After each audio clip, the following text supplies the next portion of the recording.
जैसे मैंने आपको कुछ भी ज्ञान सिखा दिया, मैंने कहा भाई कि राजस्थान की राजधानी क्या है, जयपुर है, आपने उसको अच्छे से पढ़ा, आपने उसको सीख लिया, आपके व्यवहार में जो भी आपने स्थायी परिवर्तन कर लिया वो आपका क्या है, अधिगम। आप सिर्फ सिद्धांत में ये याद कर लेना कि फला सिद्धांत किसने दिया था और किस पे दिया था। हाँ जी, नमस्कार।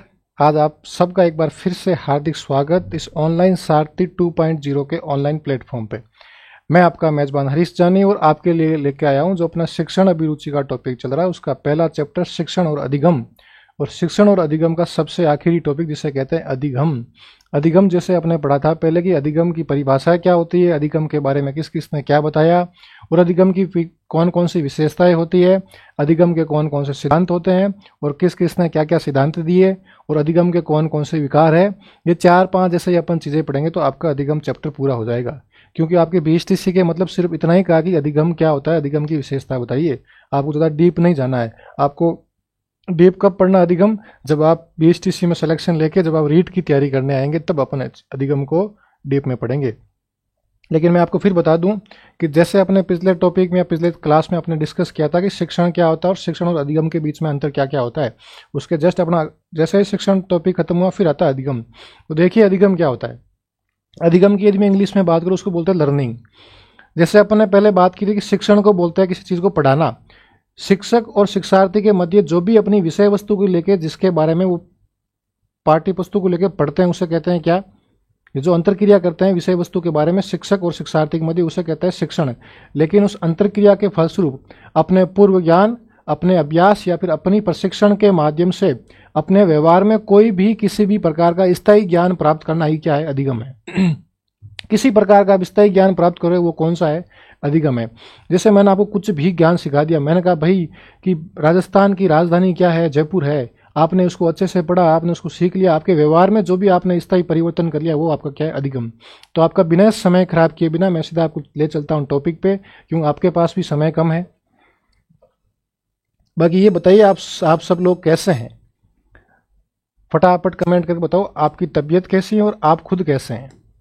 तब तक मैं लिख लेता हूं अधिगम क्या होता है और अधिगम किसे कहते हैं।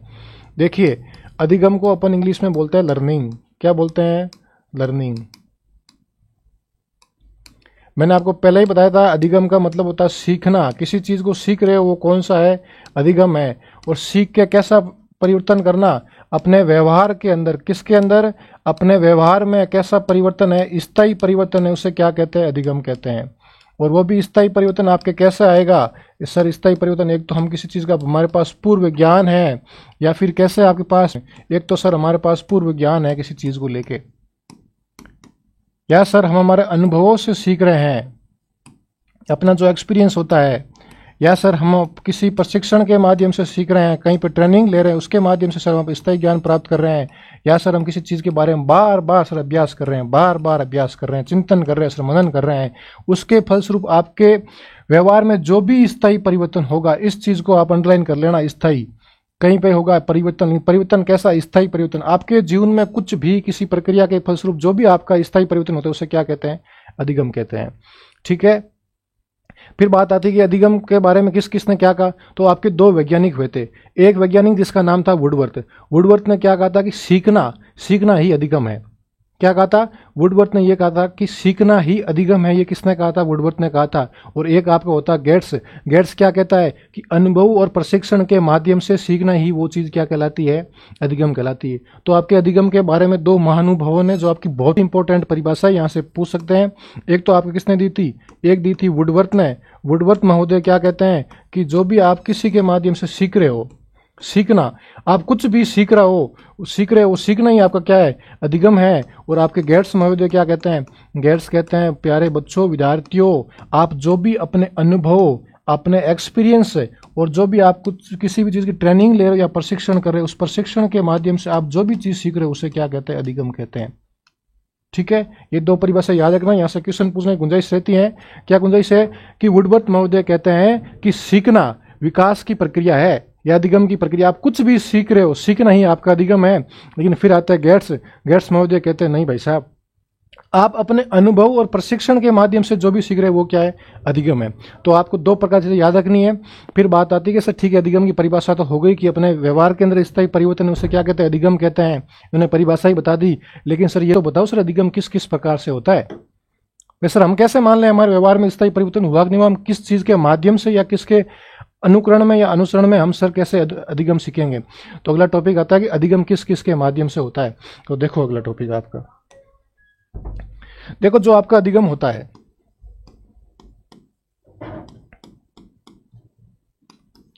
आपका अधिगम देखो सबसे पहली बात है आपका अधिगम देखो, एक तो आपकी अभिप्रेरणा से होगा।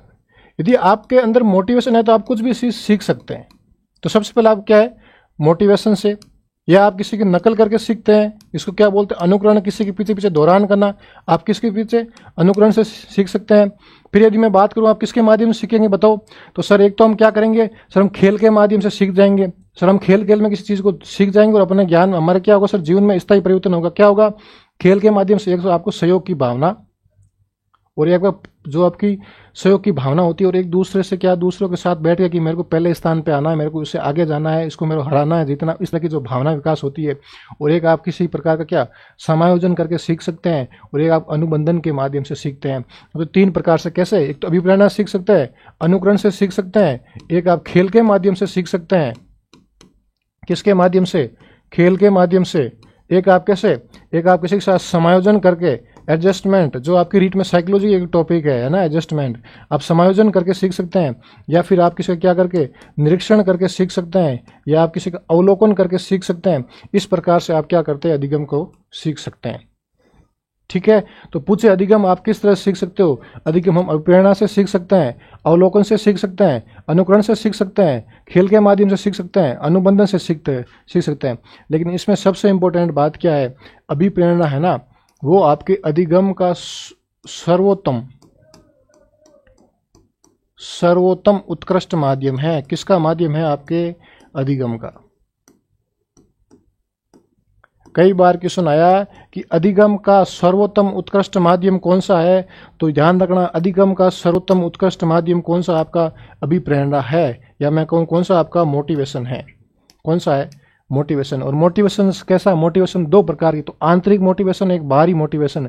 आंतरिक जो खुद के अंदर से आती है, खुद के अंदर से लालसा होती है कि मुझे पढ़ना है, नहीं सर मेरे हरी सर 6 से 7 क्लास लेकर आते, मुझे 7 से 7 किसी भी हालत में पढ़ना, 6 से 7, चाहे मैं कोई भी काम करूँ, मैं खाना बाद में बना लूंगा, किसी चैट में बाद में कर लूंगा, मैं इंस्टाग्राम बाद में चला लूंगा, लेकिन 6 से 7 तो मैं सर की क्लास लूंगा।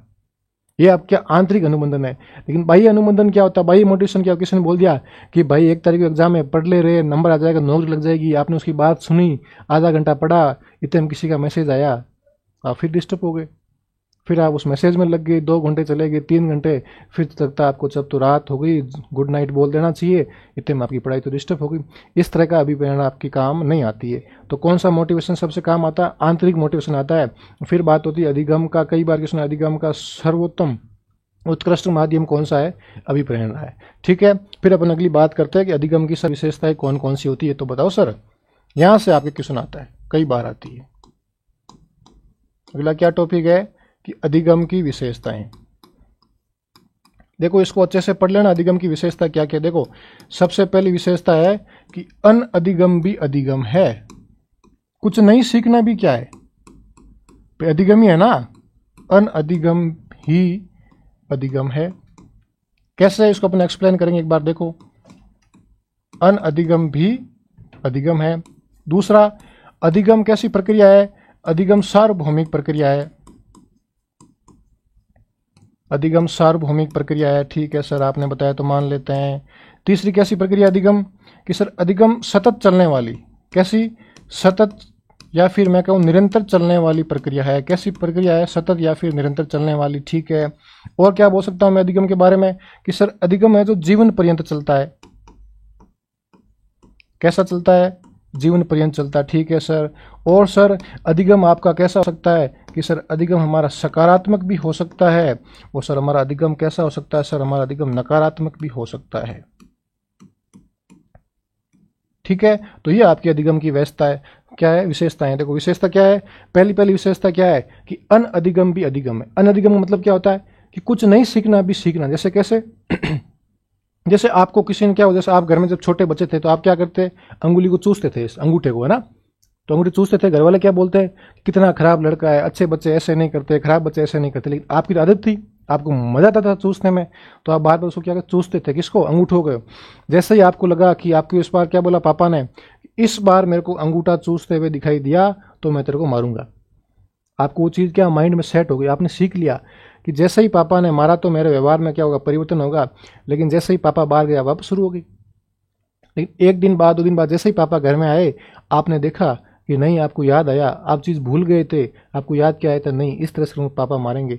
तो कुछ नहीं सीखना भी, किस चीज़ को भूलना भी क्या है, सीखना है। आप चीज़ भूल रहे हो कि मेरा अंगूठा नहीं चूसना है, लेकिन आप फिर भी उसको याद कर रहे हो, उसको सीख रहे हो कि नहीं, यदि किया तो मैं पापा मारेंगे। इस तरह से क्या है कि अनअधिगम भी क्या है, अधिगम है। भाई दूसरा आपका क्या है कि अधिगम आप कैसी प्रक्रिया है, अधिगम आपकी सार्वभौमिक प्रक्रिया। सार्वभौमिक मतलब कि आप कहीं पे भी, कहाँ पे भी, कैसे भी सीख सकते हैं। जरूरी नहीं आप घर के अंदर सीखो, आप बाहर जा रहे हो रोड पे, आपने किसी और से क्या कुछ भी सीख लिया, आप क्लास में जा रहे हो पढ़ने, वहां कुछ सीख लिया, बस में जा रहे हो, बस में किसी सीख लिया, आप कहीं भी दुनिया के अंदर किसी भी कोने में औपचारिक और अनौपचारिक रूप दोनों तरफ से सीखते हैं। सार्वभौमिक का मतलब आप कहीं भी किसी भी रूप में कुछ भी सीख सकते हैं। फिर आपकी तीसरी बात क्या आती है कि आपका अधिगम है जो सतत निरंतर रूप से, मतलब आपका रोजाना चलता है। अधिगम आप रोज सीखते हैं, निरंतर रूप से सीखते हैं, कुछ ना कुछ सीखते हैं, आप डेली अपने जीवन के अंदर कुछ ना कुछ सीखते हैं। फिर आपकी बात आती है अधिगम कैसा, जीवन पर्यंत, जब तक आप मरेंगे नहीं तब तक आप सीखना नहीं छोड़ेंगे। आप हर उम्र के पड़ाव पर आप हर दिन कुछ ना कुछ नया सीखते हैं। अर्थात अधिगम क्या है, जीवंत पर्यंत चलने वाला है। और अधिगम आप एक तो सकारात्मक भी सीखते हैं, आप कुछ अच्छी चीज़ भी सीखते हैं और बुरी चीज़ भी सीखते हैं। जैसे आप बुरी चीज़ क्या सीखते हैं, नशा करना है, समाज में विभिन्न प्रकार की कुरीतियाँ है, बीमारी है, आप फ़ोन का जैसे बार बार चलाना है, वो क्या है, वो आपका गलत चीज़ है। और सकारात्मक क्या, आप किसी के प्रति अच्छा काम करें, अपने पढ़ाई में मनोयोग करें, चिंतन करें, मनन करें, तो वो चीज़ क्या है, आप अधिगम सकारात्मक भाव से भी सीख सकते हो और नकारात्मक भाव भी सीख सकते हो। और मैं यदि अधिगम कहूँ तो अधिगम कैसी प्रक्रिया है, ये तो बता दिया मैंने। अधिगम कैसी प्रक्रिया है, सतत प्रक्रिया है। या फिर मैं कहूँ अधिगम है जो आपके किस में परिवर्तन लाता है, व्यवहार में परिवर्तन लाता है। ये आपकी किसकी विशेषता है, अधिगम की विशेषता है। लेकिन एक इसमें आप नोट डालना। नोट क्या है कि यदि आपको नींद आ रही है, यदि आपको थकान हो रही है, यदि आप नशा कर रहे हो, यदि आप औषधि ले रहे हो, और यदि आप क्या हो चुके हो, मैच्योर हो चुके हो, या एक उम्र हो चुकी है आपकी, क्या हो चुके हो आप में क्या आ चुकी है, परिपक्वता आ चुकी है, इनके फलस्वरूप भी जो आपके जीवन में व्यवहार परिवर्तन होता है उसको आप अधिगम नहीं बोलोगे। क्या नहीं बोलोगे, इसको आप अधिगम नहीं बोलोगे। क्यों? क्योंकि सब देखो, मैच्योर तो एक एज के बाद होता ही, लेकिन आपने इसमें सीखा है क्या है। जैसे आपके 18 साल उम्र हुई, आपके चेहरे पे बाल आ गए, मुंह पे बाल आ गए, मुंह पे मूछें आ गई, दाढ़ी आ गई, लेकिन आपने इसे सीखा क्या है। ये तो आपकी उम्र का पड़ाव है ना, ये तो आपकी जीवन के जो भी एक कुछ चेंजेस हो रहे हैं, इसमें आप सीखना नहीं, अधिगम नहीं है। आप नींद ले रहे हो, नींद में सीखना क्या है, ये तो आपके जीवन का घटक है ना। नींद ले रहे हो, आप काम कर रहे हो, आप क्या हो, थक गए, कुछ नहीं सीखा आपने। आप शराब पी रहे हो, दारू पी रहे हो, कुछ औषधि ले रहे हो, टैबलेट्स खा रहे हो, उसमें आप सीख कुछ नहीं रहे हो। ध्यान रखना, कहीं ऑप्शन दे निम्नलिखित में से कौन सी अधिगम की विशेषता नहीं है। यह डाल देगा कि नींद के कारण होने वाली थकान को अपन अधिगम मानते, लेकिन नहीं मानते। अधिगम नींद और थकान से अपने जीवन में कोई भी स्थायी परिवर्तन नहीं आता। स्थायी परिवर्तन बताओ क्या आता है, नींद से कुछ नहीं आता है। इस चीज़ को ध्यान रखना। और अगला अपना टॉपिक क्या आता है, अपनी अधिगम की विशेषता हो गई। और फिर विशेषता होने के बाद अपना क्या रहा कि अधिगम के प्रकार पढ़ लेते हैं। सबसे पहले क्या पढ़ा, अधिगम किसे कहते हैं, फिर पढ़ा था क्या, अधिगम की परिभाषा किस किसने दी, फिर पढ़ा अधिगम किस किस से होता है, फिर अपने क्या पढ़ा था, अधिगम इन चीज से नहीं होता, फिर पढ़ा अधिगम की विशेषताएं, और अब पढ़ते अपन क्या, अधिगम के प्रकार। देखो अधिगम के प्रकार, अब सबसे पहले ये देखते हैं,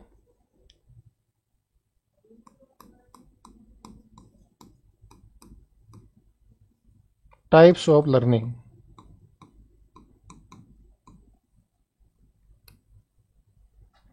इसको मैं लिखूं अधिगम के प्रकार। देखो यहां से आपके सीधे क्वेश्चन आएंगे, चिंता मत करो, आप सीधे सीधे क्वेश्चन आएंगे, ठीक है। अब देखो अधिगम के प्रकार कितने होते हैं। तो एक अपना मनोवैज्ञानिक हुआ था जिसका नाम था डेविड आशुबेल। क्या था, डेविड आशुबेल, डेविड आशुबेल। और डेविड आशुबेल क्या कहते हैं कि अधिगम आप 4 प्रकार से कर सकते हो। कितने प्रकार से कर सकते हो, उन्होंने कहा साहब अधिगम के 4 प्रकार है। कितने प्रकार अधिगम के, 4 प्रकार के। तो बता दो सर कौन कौन से होता है। पहला आपका अधिगम होता है जो किसी का अभिग्रहण करना, क्या करना, अभिग्रहण द्वारा सीखना, अभिग्रहण द्वारा सीखना, किसके द्वारा? अभिग्रहण द्वारा सीखना। दूसरा क्या होता है? दूसरा होता है सर अनुकरण द्वारा सीखना, किसके द्वारा सीखना? अनुकरण द्वारा सीखना। और सर तीसरा क्या होता है? तीसरा सर किसी को रटना, किसके द्वारा सीखना? रटंत द्वारा सीखना। और चौथा सर क्या होता है? चौथा होता है सर अर्थपूर्ण सीखना, कैसा सीखना? अर्थपूर्ण सीखना। इस तरह से आपके 4 प्रकार के होते हैं, किसके होते हैं? अधिगम के। ठीक है, वापस देख लो, अधिगम के कितने प्रकार? 4 प्रकार। किसने कहा था? डेविड आशुबोल ने। डेविड आशुबोल ने क्या कहा था कि अधिगम 4 प्रकार का होता है। पहला होता है अभिग्रहण सीखना। अभिग्रहण का मतलब क्या होता है कि जितना आपको सिखाया है, जितना आपको गुरुजी ने सिखाया है उतना सीखना, जितना सिखाया है, जितना सिखाया उतना सीखना, उसे क्या कहते हैं? अभिग्रहण। जितना सिखाया उतना सीखना।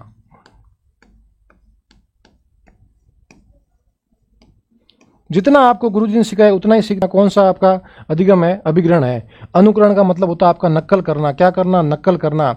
सर ने बोल दिया, क्या बोल दिया कि 2 + 2 4 होते हैं, आपने पीछे नकल करी, हाँ सर 2 + 2 4 होते हैं।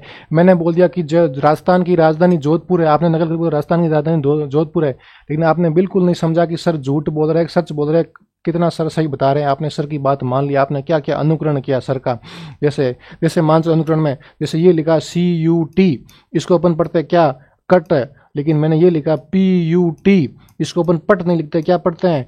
पुट पढ़ते हैं। लेकिन आपने क्या किया? सिर्फ आपने सिर्फ सर की नकल की, आपने सिर्फ अनुकरण किया। क्या किया कि सर ने बोला CUT कट मतलब कट ही करेंगे, लेकिन सर ने बोला PUT तो पुट बोलेंगे, लेकिन सर हमने पट क्यों नहीं बोला? ये आपने ध्यान नहीं दिया, क्योंकि आपने क्या किया? नकल की, आपने अनुकरण किया। क्या नकल की? कि यहाँ पे CUT है, सेम है, इसको कट बोला, लेकिन यहाँ PUT है तो इसका पट होना चाहिए, लेकिन पुट क्यों है? आपने किसी ने भी ध्यान नहीं दिया, आपने समझने की कोशिश नहीं की कि सर ऐसा क्यों हुआ। आपने सिर्फ अनुकरण किया, आपने सिर्फ नकल की कि सर ने बताया मैं पीछे पीछे मान लूंगा। और जैसे ही आपने अनुकरण किया, आपको लग रहा नहीं भाई मेरे को तो याद नहीं हो रहा है, आपने क्या कर लिया? रट्टा मार लिया, रट्टा मार। ऐसी चीज को याद करना बिना समझे, कैसे समझे? याद करना बिना समझे, उसे क्या बोलते हैं? रटंत बोलते हैं। आपने कुछ भी नहीं समझा, आपने सिर्फ रट लिया राजस्थान की राजधानी जयपुर होती है। ठीक है, राजस्थान में 41 जिले है, 7 संभाग, आपने फटाफट रटा मार लिया, कुछ भी नहीं समझा। संभाग का मतलब क्या होता है? जिले का मतलब क्या होता है? जिले का प्रशासक कौन होता है? जिले का मुखिया कौन होता है? किस तरह से जिले बनते हैं? जिले की सीमाएं क्या क्या होती है? या संभाग के अंदर कितने जिले हैं? कौन सा संभाग सबसे बड़ा है, छोटा? आपने किसी प्रकार किसी भी चीज़ को ध्यान नहीं दी, सिर्फ रट्टा मार लिया। क्या रट्टा मारा? कि राजस्थान के 41 जिले है, 7 संभाग है, ये मुख्यमंत्री है, ये उप मुख्यमंत्री है, इस तरह से आपने फटाफट याद कर लिया, लेकिन आपने कुछ भी नहीं समझा। इसे क्या बोलते हैं? रटंत विधि। फिर आपका आता अर्थपूर्ण। अर्थपूर्ण का मतलब क्या होता है? चीजों का अर्थ सीखना। क्या करना? अर्थ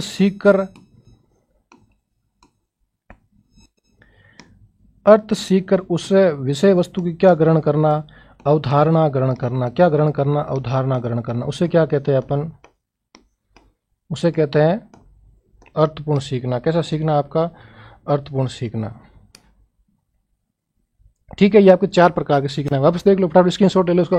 डेविड आशुबोल ने क्या कहा? 4 प्रकार के अभिग्रहण, जितना सिखाया उतना सीखना। फिर क्या? अनुकरण, किसी की नकल करना, रटन, उस चीज को याद कर लेना बिना समझे। फिर आता अर्थपूर्ण, अर्थ सीखकर उस अवधारणा को क्या करना? ग्रहण करना। ये आप क्या है? अधिगम के प्रकार। फिर अपना नेक्स्ट टॉपिक आता है। देखो, ऐसा मत सोचना कि सर को बातें नहीं आती, मुझे सारी प्रकार की बातें आती हैं, मुझे शायरियाँ भी आती है, गीत भी आते हैं, सारे आते हैं, लेकिन मैं ये सोच रहा हूँ आपका बिना समय खराब किए बिना आपको फटाफट मैं सिलेबस कराऊँ। ठीक है, जैसा ही आपका BSTC में सिलेक्शन होगा, मैं वादा करता हूँ अपन अच्छी अच्छी बातें करेंगे, बहुत अच्छी अच्छी बातें मेरे को आती है। ठीक है, तो अपन अगला टॉपिक देखो कि शिक्षण के सिद्धांत कौन कौन से, फटाफट एक पेज में देख लो। हालांकि आपके टॉपिक में नहीं है अधिगम के सिद्धांत, आज तक यहाँ से क्वेश्चन नहीं पूछे, लेकिन एक आध बार क्वेश्चन पूछा है कि फलाना सिद्धांत किस किसने दिया। तो मैं आपको फटाफट 5 सिद्धांत बताता हूँ, सिद्धांत को देखो किसने दिया था और कब दिया था, ये चीज देख लो। और यहाँ से एक आध क्वेश्चन आ सकता है, पूछ सकता है कि ये सिद्धांत किसने दिया। ठीक है, तो फटाफट देखो, थ्योरी ऑफ लर्निंग, या मैं कहूँ अधिगम के सिद्धांत। यहाँ से कभी कभी आपके क्वेश्चन पूछ सकते हैं, पूछने की संभावनाएं रहती है। तो देखो अधिगम के सिद्धांत, देखो सबसे पहले देखो इस सिद्धांत का नाम क्या है, सिद्धांत का नाम। फिर अपन देखते हैं सिद्धांत देने वाला अपना जनक कौन है या प्रेरणाता कौन है, या इसको यूं बोलते हैं ना मनोवैज्ञानिक किसने दिया था सिद्धांत, मनोवैज्ञानिक देगा। और एक चीज अपन देखते हैं कि वो सिद्धांत किस पे दिया था, है ना, किस पर प्रयोग किया था। भाई कुत्ते पर किया था, बिल्ली पर किया था, बंदर पे किया था, किस पे किया, किसी पे तो किया होगा ना, या इंसान पे किया। तो इस प्रकार से क्या हो गए, 3 प्रकार के हो गए। तो क्या कि सिद्धांत का नाम क्या क्या है सर, सिद्धांत किस किसने दिया और किस किस पर दिया। ठीक है, तो अपन सबसे पहले यदि सिद्धांत की बात करूं मैं, तो सबसे पहले अपना सिद्धांत कौन सा आएगा बताओ फटाफट, आपको याद हो अधिगम का सिद्धांत कमेंट करके बताओ। पहला ही पहला आपका सिद्धांत कौन सा है, शास्त्रीय अनुबंधन। कौन सा है, शास्त्रीय अनुबंधन। शास्त्रीय अनुबंधन। और आप सिर्फ याद कर लो किस किसने दिया और किस पे दिया ना। ये आपकी दिया था पावलोव ने, किसने दिया था, पावलोव ने। और किस पे दिया था, ये कुत्ते पे दिया था। पता है कुत्ते की लार टपकती है, घंटी बजती है ना। कुत्ते पे किया था, किस पे किया था, लार पे। आप इधर कुत्ते पर, है ना, कुत्ते पर। फिर आपका दूसरा सिद्धांत कौन सा आता है शास्त्रीय के बाद, आपका दूसरा सिद्धांत कौन सा आता है, प्रयास एवं त्रुटि का सिद्धांत। क्या कहते हैं, प्रयास एवं त्रुटि का सिद्धांत है, या इसको मैं ये कह सकता हूं प्रयत्न एवं भूल का सिद्धांत। क्या बोलते हैं, प्रयत्न एवं भूल का सिद्धांत है। ये आपको किसने दिया था, ये आपको दिया था थॉर्नडाइक ने। किसने दिया था, थॉर्नडाइक ने। और थॉर्नडाइक ने किसने दिया था, थॉर्नडाइक ने सर दिया था भूखी बिल्ली पर। किस पे दिया था, भूखी बिल्ली के सामने मांस के टुकड़े डाल दिए, कहाँ डाले थे, बाहर डाले थे। बिल्ली कहाँ थी सर, बिल्ली पिंजरे में बंद थी। तो किस तरह से वो प्रयास करती है, वो कौन सा था, प्रयास एवं त्रुटि का सिद्धांत है। फिर आपका तीसरा कौन सा सिद्धांत आता है, फिर आपका तीसरा आता है, थोड़ा सा बड़ा कर लेता हूँ इसको, है ना, नहीं तो अपना एक स्लाइड में आएगा नहीं। तीसरा आपका आता है क्रिया प्रसूत। कौन सा है, क्रिया प्रसूत सिद्धांत है। और क्रिया प्रसूत सिद्धांत आपको किसने दिया था बताओ, क्रिया प्रसूत है सिद्धांत है। और वो आपकी दिया था B.F. स्किनर ने। किसने दिया था, B.F. स्किनर ने। और B.F. स्किनर ने किसने किस पे दिया था, तो सर स्किनर ने दिया था चूहे और कबूतर। किस पे दिया था, चूहे व कबूतर पर। ठीक है सर। चौथा सिद्धांत कौन सा होगा सर, चौथा सिद्धांत है हमारा अंतर्दृष्टि का सिद्धांत। कौन सा है, अंतर्दृष्टि का सिद्धांत है। और सर अंतर्दृष्टि का सिद्धांत सर किसने दिया था, ये सर हमारे दिया था कोहलर ने। किसने दिया था, कोहलर ने। एक नाम आता वर्दीमर और एक नाम आता गोफा। क्या आता है, गोफा। इन्होंने किस पे दिया था, इसने सर बंदर पर दिया था। इस बंदर क्या बोलते हैं, चिंपैंजी पर दिया था। और एक बार पूछा कि चिंपैंजी का क्या नाम था, उसका नाम था सुल्तान। क्या था, सुल्तान। इस तरह से आपको 4 हो गए। और 5वां एक आपका क्या आता है, 5वां आपका आता है सामाजिक अधिगम सिद्धांत। कौन सा सिद्धांत है, सामाजिक अधिगम सिद्धांत है। और वो आप किसने दिया था, वो आपकी दिया था अल्बर्ट बांडुरा ने। किसने दिया था, अल्बर्ट बांडुरा ने। और अल्बर्ट बांडुरा ने किस पे दिया था, उसने दिया था डोल पर। किस पे, डोल। और डोल को अपन क्या बोलते हैं, डोल को अपन बोलते हैं गुड़िया। क्या बोलते हैं, गुड़िया। इस तरह से आपके 5 हो गए। और एक और देख लो, देने वाला था वॉटसन। और वॉटसन ने किस पे दिया था, वॉटसन ने आपकी दिया था खरगोश पर। किस पे दिया था, खरगोश पर। इस तरह से ये आपके अधिगम के 6 सिद्धांत हैं।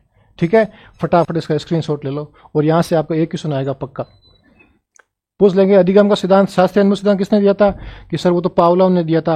अच्छा, किस पे दिया था सर, वो कुत्ते पर दिया था। ठीक है, फिर प्रयास एवं त्रुटि का थॉर्नडाइक ने दिया, किस पे दिया था, भूखी बिल्ली पर। क्रिया प्रसूत स्किनर ने, चूहे और कबूतर पर। अंतर्दृष्टि कोहलर ने दिया था, चिंपैंजी पर दिया था। चिंपैंजी का नाम क्या था, सुल्तान था। फिर सामाजिक वो दिया था सर किसने, अल्बर्ट बांडुरा ने। किस पे दिया था, डोल या गुड़िया पे। फिर क्या दिया था, वॉटसन ने। वॉटसन किस पे दिया था, वो दिया सर डोल या गुड़िया पर। ठीक है नहीं, वॉटसन ने किस पे दिया था, खरगोश पर दिया। अल्बर्ट बांडुरा ने किसने दिया, डोल या फिर गुड़िया पर। ये आपके अधिगम सिद्धांत है। हालांकि आपके टॉपिक में नहीं अधिगम के सिद्धांत है, लेकिन कई बार यहाँ से एक आध क्वेश्चन पूछ लेता है कि फला सिद्धांत किसने दिया था। यहाँ से आपको कितना फैक्चुअल क्वेश्चन आएगा कि फला सिद्धांत किसने दिया था और किस पे दिया था। ये चीज़ आपको याद रखना, किसने दिया था और किस पे दिया था। ठीक है, फिर आपका जैसे ही आप ये पढ़ लोगे, फिर आपका अगला टॉपिक क्या आता है, अधिगम की कठिनाइयाँ कौन कौन सी है, अधिगम की असमताएं कौन कौन सी है।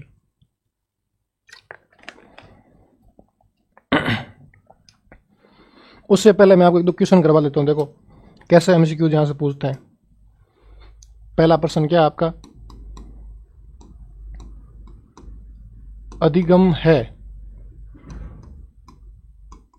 ऐसा क्वेश्चन आ सकता है। ऑप्शन ए समायोजन,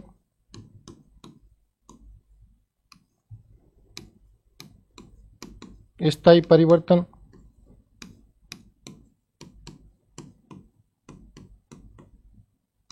तीसरा आपका ऑप्शन है निरीक्षण, चौथा ऑप्शन है पढ़ाना। तो बताओ आप क्या आंसर करके आओगे? सीधी बात है सर, अधिगम क्या है हमारा सर? स्थायी परिवर्तन है। इस तरह से आपको सीधा सीधा क्वेश्चन आएगा। दूसरा क्वेश्चन आपको क्या बन सकता है? अपने क्या बात की थी अधिगम के बाद में? अपने बात की थी अधिगम के प्रकार। तो क्वेश्चन क्या आ जाएगा? निम्न में से कौन सा अधिगम का प्रकार नहीं है? कौन सा अधिगम का प्रकार नहीं है? देखो क्वेश्चन यहाँ से आएंगे, सीधे सीधे आएंगे, आप चिंता मत करो, अच्छे अच्छे क्वेश्चन आएंगे। अपन जब भी अपने एमसीक्यू की जो यूट्यूब पे लाइव क्लास लेके आएंगे ना, वहाँ पे अपन सारे क्वेश्चन करेंगे कि अधिगम में किस किस प्रकार कितने क्वेश्चन बन रहे हैं ना। इसमें क्या होगा? रटंत्र द्वारा सीखना, अर्थपूर्ण सीखना, फिर तीसरा कौन सा था अपना? अभिग्रहण सीखना, और चौथा अपना कौन सा था? प्रभावपूर्ण सीखना। बताओ इनमें से कौन सा सही नहीं है? देखो मैंने क्या कहा था, अशुबेल ने अधिगम के 4 प्रकार बताए। कौन कौन से बताए थे? अभिग्रहण द्वारा सीखना, अनुकरण द्वारा सीखना, रटन द्वारा सीखना और अर्थपूर्ण सीखना। ठीक है सर, अभिग्रहण तो सर इसमें है, अर्थपूर्ण भी है, रटन भी है, लेकिन सर प्रभावपूर्ण नहीं होगा। इसकी जगह सर क्या होगा? इसकी जगह सर अनुकरण द्वारा होगा। क्या होगा? अनुकरण द्वारा होगा। ठीक है। और एक क्वेश्चन इसमें से क्या आ सकता है? इस तरह से क्वेश्चन बनेगा आपके अधिगम में से क्या बनेगा कि निम्न में से कौन सा अधिगम का सिद्धांत नहीं है? निम्न में से कौन सा अधिगम का सिद्धांत है या फिर सिद्धांत नहीं है? दोनों क्वेश्चन बन सकते हैं। सिद्धांत या तो है या क्वेश्चन बन सकता है नहीं है। इसमें से आपको 4 सिद्धांत देंगे। कौन सा सिद्धांत देंगे? इसमें से आपको सीधा क्या करना? मिलान करना दे देंगे। जैसे शास्त्रीय अनुबंधन पावलोव ने, फिर पूछ लेंगे प्रयास या त्रुटि थॉर्नडाइक ने, क्रिया प्रसूत के सामने नाम दे दिया अल्बर्ट बांडुरा, और फिर पूछ लेंगे अंतर्दृष्टि कोलर ने। तो आपको देखना है इनमें से कौन सा सत्य या फिर कौन सा असत्य है। आप सिर्फ सिद्धांत में ये याद कर लेना कि फला सिद्धांत किसने दिया था और किस पे दिया था, इसको याद कर लेना। इनको डीप में जाने के लिए आपको पहले बीएसटीसी पहले पास करो अच्छे से, फिर आप रीट की तैयारी करने आओ हमारे पास। हम आपको अच्छे से प्रत्येक अधिगम का सिद्धांत 2-2 घंटे में पढ़ाएंगे कि शास्त्रीय अनुबंधन में क्या क्या होता है, कुत्ते के मुंह में से लार कैसे आती है, भूखी बिल्ली को वहां क्यों डाला, उसके सामने मांस ही क्यों फेंका, फिर चूहे कबूतर पे कैसे किया था, फिर चिंपैंजी पे कैसे किया, चिंपैंजी को केले कैसे लगे, चिंपैंजी को भूख कैसे लगी, चिंपैंजी ने ऊपर से केले कैसे उतारे, फिर ढोल गुड़िया कैसे उसने समाज के अंदर अधिगम करवाया था, फिर वाटसन ने खरगोश पे क्या क्या किया था। और भी इसके अंदर सिद्धांत है। ठीक है, अब्राहम मैस्लो का सिद्धांत है, विभिन्न प्रकार के सिद्धांत है, लेकिन आपके सिद्धांत टॉपिक में नहीं है। आपको सिर्फ ये याद करना कि अधिगम का सिद्धांत किसने और किस किस पे दिया था, इसको याद कर लेना। मैं फिर कह रहा हूँ, इसका स्क्रीनशॉट ले लो अच्छे से। ठीक है, इस तरह से आपसे क्वेश्चन बनेगा। क्या बनेगा कि निम्नलिखित में से कौन सा अधिगम का सिद्धांत है या निम्नलिखित में से कौन सा अधिगम का सिद्धांत नहीं है, या कर लेंगे आपको मिलान करा देंगे कि निम्नलिखित को सम्मिलित कीजिए। सामने अधिगम का नाम दे दिया सिद्धांत का, और सामने किस किसने अधिगम दिया है उसके सामने दे दिया है। फटाफट मिलान कर लो कौन सा सत्य है और कौन सा असत्य है, असत्य। इस तरह से ये आपके अधिगम के क्या होंगे, सिद्धांत में प्रश्न आएगा। और अगला अपना टॉपिक आता है जिसे क्या बोलते हैं अपन, उसे बोलेंगे अधिगम की कठिनाइयाँ। क्या आएगा अगला टॉपिक अपन, उसको अपन बोलेंगे अधिगम की कठिनाइयाँ। क्या होगा? अधिगम की कठिनाइयाँ। किसकी कठिनाइयाँ? अधिगम की कठिनाइयाँ से फिक्स प्रश्न है, हर एग्जाम में पूछा है, चाहे बीएसटीसी का हो चाहे पीटीटी का हो, फिक्स क्वेश्चन है। और अपन इसको ट्रिक से याद करेंगे। कैसे करेंगे? ट्रिक से याद करेंगे। अधिगम की कठिनाइयों को अपन और क्या बोलते हैं? अधिगम की असमताएं। क्या बोलते हैं? अधिगम की असमताएं। ठीक है, लेकिन आपने अभी तक कमेंट करके नहीं बताया कि सर मेरे बीएसटीसी में कितने कितने नंबर आए थे, और सर मैं कौन सी कैटेगरी से था, मैं किस वजह से सर मैं पीछे रहा। और ये भी करके बताओ कि सर हम आपको यूट्यूब के लिए रिकॉर्ड क्लास डाले या फिर लाइव लेके आए। अपन क्या करेंगे, पहले सबकी थ्योरी कर लेंगे एक बार। थ्योरी करने के बाद अपन प्रत्येक चैप्टर के जो जो प्रश्न पिछली बार आए हैं या जो आने की गुंजाइश है, उन सब की अपन क्या करेंगे, एक क्लास लेके आएंगे, लाइव क्लास। उसके अंदर अपन सारे प्रश्न आपको सोल्व करवाए जाएंगे। ठीक है, और आप इनकी यदि आपको पीडीएफ आपको चाहिए क्लास नोट्स के, या जो भी मेरे नोट्स चाहिए, वो नोट्स आपको कहाँ मिलेंगे? ऑनलाइन सारथी के ऐप में मिलेंगे आपको सारे, वहाँ पे पीडीएफ और क्वेश्चंस आपको मिल जाएंगे। लेकिन आप कमेंट करके बताओ कि सर हमें ये चीज़ दिक्कत हो रही है इसके अंदर, या फिर मेरे लिए एक हेल्प बताओ कि सर आपके ऊपर हमने छोड़ दी शिक्षण अभिरुचि, कि सर हरीश सर जाने और हम सर बिल्कुल हाथ नहीं लगाएंगे, हरीश सर जो जो पढ़ाएंगे शिक्षण अभिरुचि वही सर हम पढ़ेंगे, और सर हम 150 में से 150 नंबर कैसे लाए। आप मुझे कमेंट करके बताओ कि सर आपको ये बताओ, आपको शिक्षण अभिरुचि में कौन कौन सी दिक्कत होती है, क्या चीज़ पढ़ने में दिक्कत हो रही है, कैसे दिक्कत हो रही है, क्या चीज़ याद नहीं हो रही है। मैं आपको एमसीक्यूज कराऊं, थ्योरी पहले कराऊं, पहले मेरे हिसाब से थ्योरी कर लो, आपको चीज़ें पता चल जाएगी, और थ्योरी के बाद अपन क्या करेंगे, एमसीक्यूज करेंगे। और जहाँ जहाँ मैं कह रहा हूँ ये क्वेश्चन इंपॉर्टेंट है, यहाँ से क्वेश्चन आने के चांस है 100%, वहाँ से क्वेश्चन आएगा, छपेगा, हूबहू छपेगा। ठीक है, अब देखो कौन कौन सी असमता या कठिनाई है। पहली आप क्या जिसे बोलते हैं डिसलेक्सिया, क्या बोलते हैं, डिसलेक्सिया। देखो ल से लेक्सिया, ल से लेक्सिया और ल से लेक्चर। लेक्चर मतलब देना, बोलना, क्या बोलना, देना या फिर बोलना, उसको अपन क्या बोलते हैं, वाचन या फिर पठन। भाई बोल रहे हैं तो क्या हो रहा है, पठन पढ़ रहे हैं तो क्या हो रहा है, क्या दे रहे हैं, लेक्चर दे रहे हैं। तो ल से लेक्चर, ल से क्या, ल से लेक्चर, ल से लेक्सिया। लेक्सिया मतलब पठन या फिर वाचन विकार।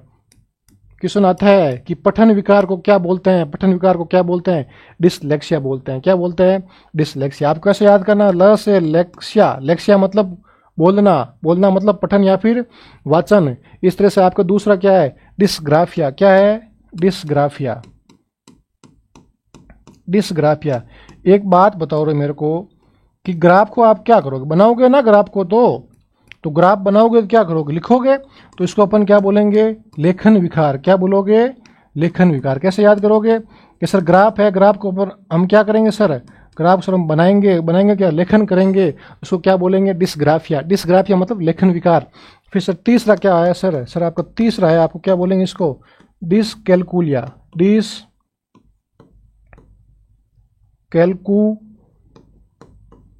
डिसकैलकुलिया। देखो जैसा नाम वैसा काम।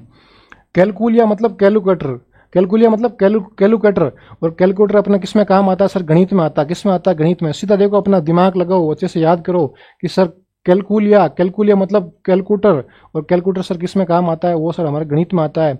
तो मैं इसको क्या बोलूँ कि गणित संबंधी जो भी आपके विकार है वो किस में आएंगे, वो आएंगे डिसकैलकुलिया में। किस में आएंगे, डिसकैलकुलिया में। तो क्या बोलूँगा मैं, गणित संबंधी विकार।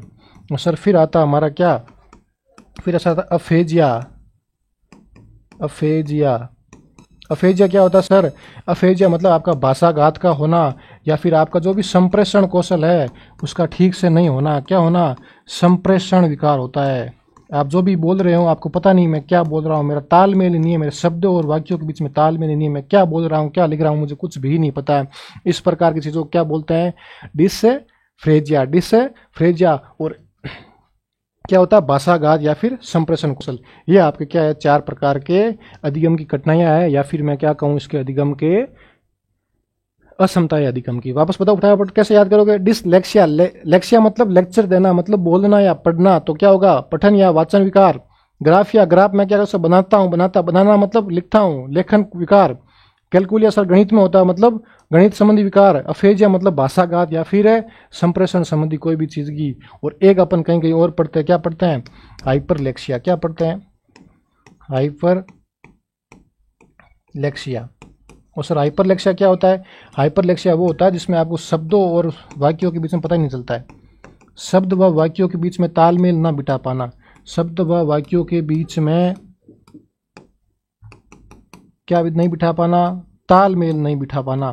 तालमेल नहीं बिठा पाना उसे क्या कहते हैं, हाइपरलेक्सिया। ये आपके 5 प्रकार क्या है, अधिगम की कठिनाइयां है। किस किस कठिनाइयां है, अधिगम की कठिनाइयां है। ठीक है, वापस देख लो, डिसलेक्सिया, डिसग्राफिया, डिसकैलकुलिया, अफेजिया और हाइपरलेक्सिया। ठीक है, फिर आपका टॉपिक अगला क्या टॉपिक आता है, अधिगम का स्थानांतरण। कि सर हम अधिगम का ट्रांसफर कैसे कैसे कर सकते हैं, अधिगम का स्थानांतरण क्या है सर, अधिगम का स्थानांतरण। अब देखो अधिगम का स्थानांतरण कैसे होगा कि सर 3 प्रकार से होगा। कितने प्रकार से होगा, 3 प्रकार से। फटाफट देखो कौन कौन सा होगा। अधिगम का मतलब होता है सीखना। अपन सीखने को ट्रांसफर कैसे कर सकते? तो 3 प्रकार से कर सकते हैं। कैसे? एक तो अपन किस तरह से कर सकते हैं सर? सकारात्मक तरीके से कर सकते हैं। किस तरीके से कर सकते हैं सर? हम सर पॉजिटिव तरीके से कर सकते हैं, तो सकारात्मक तरीके से। एक सर हम नेगेटिव तरीके से कर सकते हैं, अर्थात नकारात्मक तरीके से कर सकते हैं। ठीक है सर, हमने मान लिया। और एक अपन सर शून्य तरीके से, न तो सर हमारा पॉजिटिव है ना हमारा नेगेटिव है। तो आप किसी प्रकार के 3 प्रकार के, इसको मैं अंतरण भी बोलता हूँ। क्या बोलते हैं अपन? अधिगम का स्थानांतरण या फिर अधिगम का अंतरण। कितने प्रकार का? 3 प्रकार। कैसा? एक तो सर सकारात्मक, एक सर नकारात्मक, एक कौन सा? नकारात्मक, और एक सर शून्य। अब देखो सकारात्मक का मतलब क्या होता है? पॉजिटिव होता है। क्या होता है? पॉजिटिव। देखो कैसे पॉजिटिव है आपका कि सर मैंने सर 9-10 तक गणित पढ़ी। क्या पढ़ी सर? मैंने गणित पढ़ी। लेकिन सर गणित पढ़ने के बाद सर मैं 11th में क्या ले ली? मैंने साइंस मैथ ले ली। और सर मैं गणित का पढ़ा हुआ काम, या सर मैं गणित का पढ़ा हुआ विषय सर मेरे भौतिक विज्ञान, या मैं कहूँ सर मेरे फिजिक्स के अंदर काम आया था। क्या आया था? काम आया था। या सर मैंने छोटा था तब सर मैंने साइकिल चलानी सीखी। सर क्या सीखी? सर मैंने साइकिल चलानी सीखी। जैसे ही सर मैं बड़ा हुआ सर मुझे पता चल गया साइकिल को कहाँ पे धीरे करनी है, कहाँ पे साइकिल की ब्रेक लगाना है, किस तरह हैंडल को मोड़ना है, कितनी स्पीड में चलानी है, जंप में कैसे उसको धीरे से निकालना है, खड्डों में कैसे चलानी है। तो सर साइकिल का सर मैं सीखा हुआ ज्ञान सर मैंने किस में काम लिया? सर जब भी सर मैंने बाइक चलाई तो मैंने उसमें काम लिया। या मैं यूं कहूं ऐसा अधिगम का स्थानांतरण जब आपका, देखो 3 प्रकार। पहला कौन सा है? सकारात्मक। मतलब आपके पुराना सीखा हुआ ज्ञान आपके नए ज्ञान में क्या हो? साधक हो, आपके लिए पॉजिटिव हो, अच्छे काम। उसे क्या कहेंगे? सकारात्मक। मतलब आपने पहले गणित पढ़ी तो गणित का आपका ज्ञान किस में काम आया? फिजिक्स में आया। आपने साइकिल सीखी तो किस में काम आया? बाइक में। फिर आपका आता नकारात्मक। ऐसा कोई भी ज्ञान, ऐसा कोई भी आपका पहले का सीखा हुआ ज्ञान जो आपके अधिगम में क्या हो? साधक नहीं हो, बिल्कुल क्या हो? बाधक हो।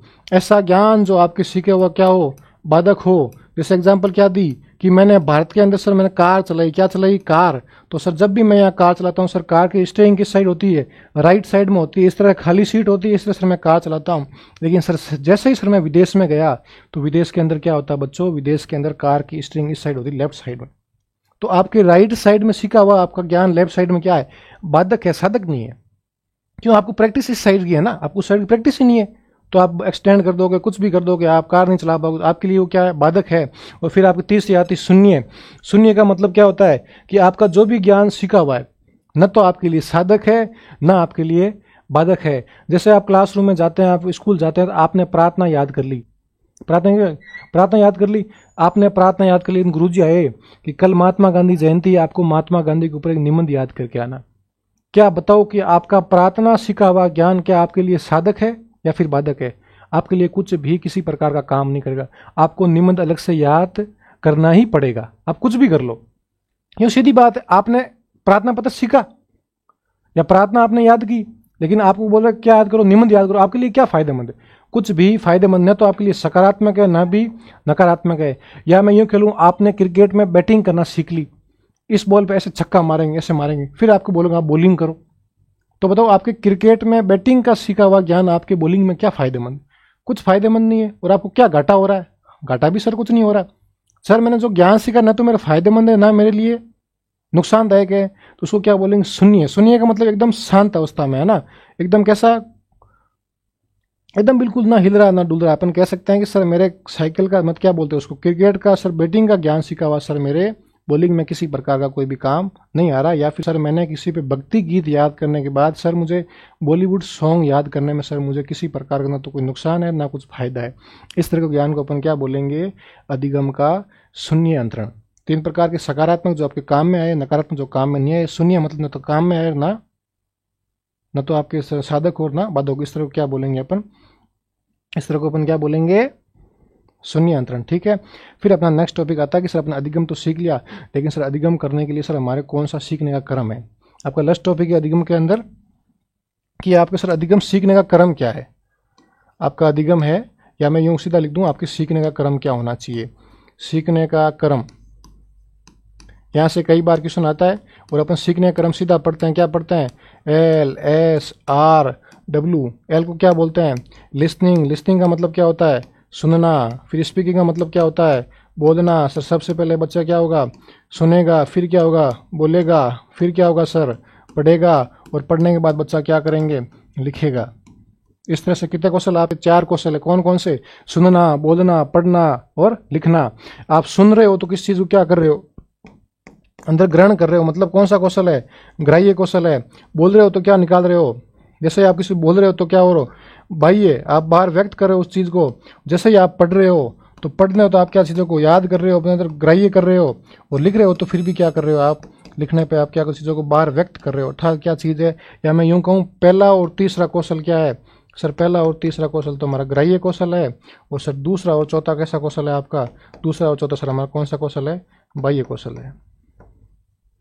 इस तरह से कई बार क्वेश्चन पूछ लेते हैं कि अधिगम के समय या फिर भाषा सीखने का क्रम कौन कौन सा? तो कितने 4 क्रम है, LSRW, लिसनिंग, स्पीकिंग, राइटिंग और रीडिंग। या सॉरी, लिसनिंग, स्पीकिंग, रीडिंग और राइटिंग। लिसनिंग यानी सुनना, सुनते हो तो अपन क्या चीज़ों ग्रहण करते हैं। स्पीकिंग यानी बोलते हैं, इन चीज़ों को बाहर निकालते हैं। रीडिंग यानी पढ़ रहे तो इन चीज़ों को ग्रहण कर रहे हैं। राइटिंग लिख रहे हो तो किसी के सामने अपने भाव अभिव्यक्त कर रहे हैं, अपने व्याकरण बता रहे हैं, सर मैं कैसे लिखता हूँ। इस तरह से पहले और तीसरा कौन सा आपका?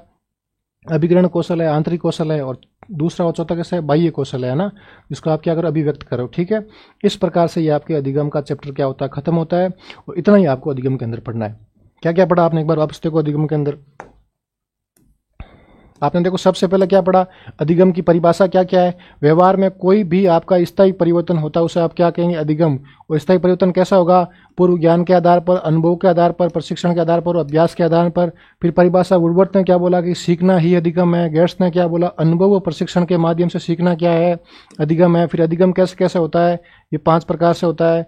फिर क्या बोला? अधिगम की विशेषता कौन कौन सी है? कि अनधिगम भी अधिगम है, सार्वभौमिक प्रक्रिया, निरंतर चलने वाली प्रक्रिया, जीवन पर्यंत चलती है, सकारात्मक और नकारात्मक हो सकती है। फिर आता है कि सर अधिगम के प्रकार 4, अभिग्रहण तरह सीखना, अनुकरण द्वारा सीखना, रटन द्वारा सीखना और अर्थपूर्ण सीखना। सर फिर आपने पढ़ा कि अधिगम के सिद्धांत कौन कौन से हैं, किस किस ने सिद्धांत दिया था, किस किस पे दिया था। फिर सर आपने 2-3 प्रश्न करवाए थे। फिर आती सर अधिगम की कठिनाइयाँ कौन सी है? डिसलेक्सिया, लेक्चर देना मतलब वाचन पठन करना, ग्राफिया यानी लिखना, लेखन विकार, कैलकुलिया मतलब कैलकुलेशन करना, सर गणित का विकार है। फिर सर आपने अफेजिया यानी भाषाघात, संप्रेषण विकार है। फिर सर हाइपरलेक्सिया, सर मैं शब्द और वाक्य के बीच में सर किसी प्रकार की मैं तुलना नहीं कर पा रहा हूँ इसलिए।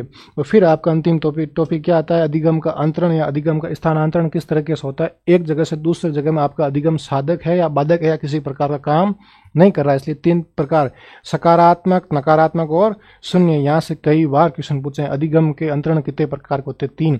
ये आपको सेंटेंस दे दिया कि राम नाम का बालक छोटी अवस्था में जब साइकिल सीखता है, जैसे ही वो बड़ा होता है तो उसके साइकिल का सीखा हुआ ज्ञान आप उसके बाइक सीखने में क्या होता है? साधक होता है। निम्नलिखित में से ये अधिगम का कौन सा अंतरण है या अधिगम का कौन सा स्थानांतरण है? पहला होगा सकारात्मक अंतरण, नकारात्मक अंतरण, शून्य अंतरण, या इनमें से कोई भी नहीं। तो आप क्या लिखोगे? सकारात्मक। मैं फिर कहूँ, किसी भी प्रकार का ज्ञान सीखा हुआ आपके जीवन में उपयोगी है, आपके लिए साधक है, तो कौन सा? सकारात्मक है। यदि आपके लिए उपयोगी नहीं है, आपके लिए घाटा हो रहा, तो कौन सा? नकारात्मक है। यदि आपने कोई ज्ञान सीख लिया है, उस ज्ञान के आपके जीवन पे कोई भी किसी प्रकार का प्रभाव नहीं पड़ रहा है, न तो आपको घाटा हो रहा, न आपको फायदा हो रहा, वो आपका कौन सा है? शून्य है।